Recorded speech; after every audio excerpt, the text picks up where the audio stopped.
learners.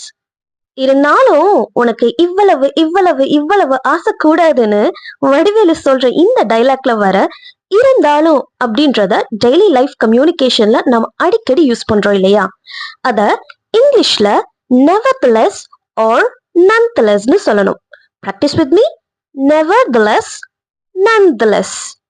Let's see a couple of examples using this. நான் நல்லா படிச்சேன், இருந்தாலும் நல்ல மார்க் வாங்கல. I studied well, nevertheless I didn't get good mark. I studied well, nevertheless I didn't get good mark. இந்த dress பார்க்க நல்லா தான் இருக்கு, இருந்தாலும் அவ புது ட்ரெஸ் வாங்குறா. This dress looks nice only, nonetheless she buys a new dress. This dress looks nice only, nonetheless she buys a new dress.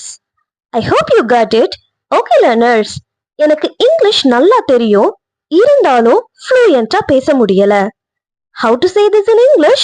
Let me know in the comment section and see you in the next video guys.